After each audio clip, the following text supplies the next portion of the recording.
ఇశ్రాయేలు దేశాన్ని పరిపాలిస్తున్నాడు ఒక రాజు. ఈయన పేరు అహాబు. ఆయన కనబడతాడు 20వ అధ్యాయంలో. ఆయనకి దారుణమైన సమస్య ఒకటి వచ్చింది. ఎంత దారుణమైన సమస్య అంటే నిజానికి ఆ పరిస్థితుల్లో ఇంకా ఆయన పని అయిపోయింది అనుకున్నాం. కానీ ఈ 20వ అధ్యాయానికి ముందు 20వ అధ్యాయం తర్వాత కూడా జరిగినటువంటి సందర్భాన్ని చెప్పి 20 అధ్యాయం చూసే ప్రయత్నాన్ని చేద్దామండి. 20వ అధ్యాయానికి ముందు ఏలియా వచ్చాడు. 3.5 సంవత్సరాలు వర్షం లేదు. వాళ్ళు చేసినటువంటి పనిని బట్టి దేశంలో నెమ్మది లేదు. ఇప్పుడు ఏలియాని దేవుడు పంపిస్తే ఏలియా వచ్చి వర్షాన్ని కురిపించాడు. ఆ ముందు అధ్యాయంలో 21వ అధ్యాయం తర్వాత అధ్యాయంలో అహాబు భార్య అయినటువంటి యెజెబెలు నాబోతు అనే ఒకటి భూమిని అన్యాయంగా లాగేసుకుంది. వాడిని చంపేసి లాగేసుకుంది. ఈ 20వ అధ్యాయంలో ఉన్నటువంటి పరిస్థితి ఏంటంటే దేవుడు ప్రతి ఒక్కరికి అవకాశం ఇస్తాడు. దేవుడు జాలి లేనోడు కాదు. దేవుడు దయలేనోడు కాదు. దేవుడు సహాయం చేయలేని శక్తిహీనుడేమి కాదు. ఆయన సహాయం చేసేవాడే. కానీ ప్రతి ఒక్కరి స్థితిని బట్టి ఆయన సహకారం చేస్తాడు. ఆయన పట్ల యథార్థమైనటువంటి హృదయాలు కలిగిన వారిని ఆయన విడిచిపెట్టేవాడు కాదు. అయినప్పటికీ మనం యథార్థంగా ఉన్నా లేకపోయినా, దానికి తగిన విధంగా నడిచినా నడవకపోయినా దేవుడు కొద్దిసార్లు మనకి అవకాశం ఇస్తాడు మార్చుకోవడానికి.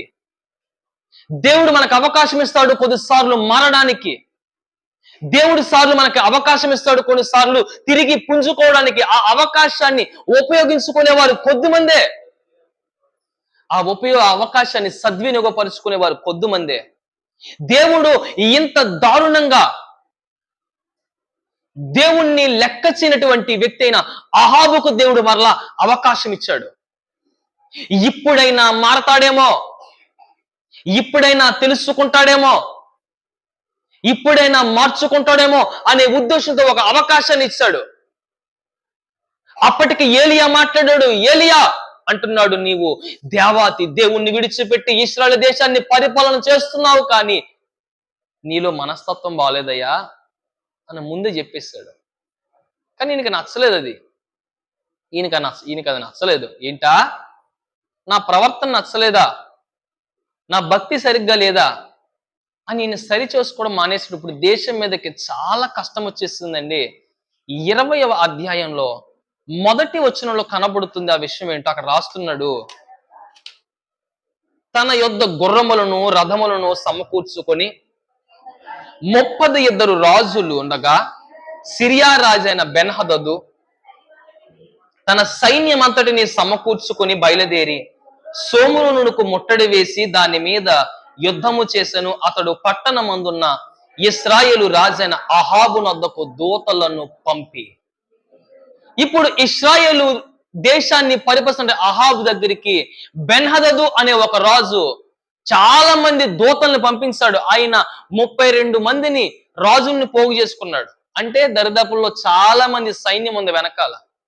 రాజుల్ని పంపించాడు, ఇదిగో నేను మీ దేశం మీదకి యుద్ధానికి వద్దాం అనుకుంటున్నాను, కాబట్టి నీవు రెడీగా ఉండు, ఎప్పుడైనా వస్తాను, ఏం చేస్తానో తెలియదని కబురు పంపించాడండి. ఈ కబురు వీళ్ళకి అందింది. వీళ్ళు చాలా ఆలోచిస్తా ఉండిపోయారు. ఇప్పుడు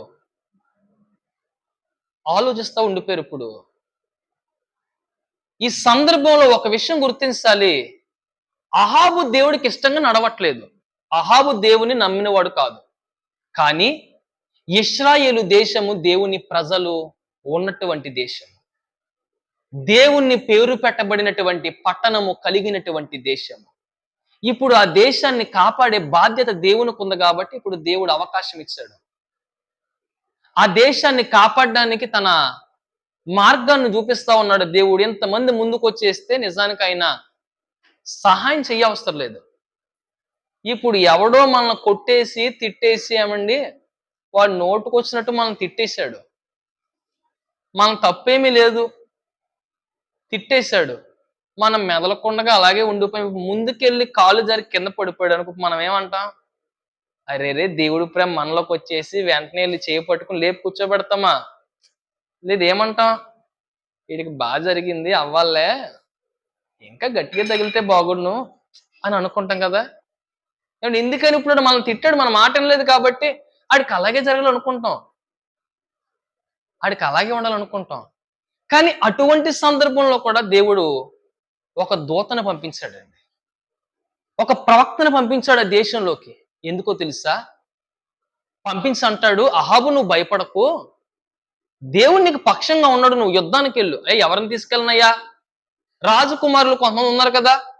వాళ్ళని తీసుకొని నువ్వు యుద్ధానికెళ్ళు. నీకు యుద్ధంలో నేను విజయాన్నిస్తాను. వాళ్ళు 32 మంది రాజులొచ్చినా కానీ, నేను నీకు తోడుగా ఉన్నాను కాబట్టి విజయం నీదని పంపించేశాడు. ఇప్పుడు వీళ్ళు చాలా ధైర్యంగా యుద్ధానికి ముందుకెళ్ళిపోయారండి. ముందుకెళ్ళిపోతే వీళ్ళు యుద్ధంలో విజయం పొందాడు. రాజు వెనక్కెళ్ళిపోయాడు. ఎలాగైతే రాజొచ్చాడో, ఆ రాజు వెనక్కెళ్ళిపోయాడు. వెనక్కెళ్ళిపోతే ఇప్పుడు వీళ్ళకి ఒక ఆలోచన వచ్చింది. మరలా దేవుడు ఒకళ్ళని పంపించాడు. అబ్బాయి ఆడు వెళ్ళిపోయాడు గాని, మళ్ళా సంవత్సరం తిరిగొస్తాడు. కాబట్టి నువ్వు యుద్ధానికి సిద్ధంగా ఉండు. ఆత్మీయ జీవితంలో ఎప్పుడూ కూడా ఒక పోరాటం తర్వాత ఇంకొక పోరాటం, ఒక పోరాటం తర్వాత ఇంకొక పోరాటం ఎప్పుడు వస్తానే ఉంటది గాని, పోరాటాలు ఎప్పుడు ఆగిపోవండి. మనము ఇక్కడ విడిచిపెట్టి ఆయన దగ్గరికెళ్ళేంత వరకు పోరాటాలు వస్తానే ఉంటాయి. దీంట్లో మనం చాలా బాధపడిపోతున్నాం. కష్టాలన్నీ నాకే వచ్చేసాయి. ఇబ్బందులన్నీ నాకే వచ్చేసినాయి. అంటే ఏంటి ఇప్పుడు పక్కోళ్ళకి రాలేదని బాధపడుతున్నారా? లేదంటే మనకొచ్చిందని బాధపడతామా? కొంతమంది భలే ఉంటారండి. వాళ్ళకొచ్చిందని బాధపడతారో అర్థం కాదు. పక్కోళ్ళకి రాలేదని బాధపడతారో అర్థం కాదు. అయితే ఇప్పుడు వీళ్ళ మీద కొన్ని దారుణమైన పరిస్థితి వచ్చేస్తే దేవుడు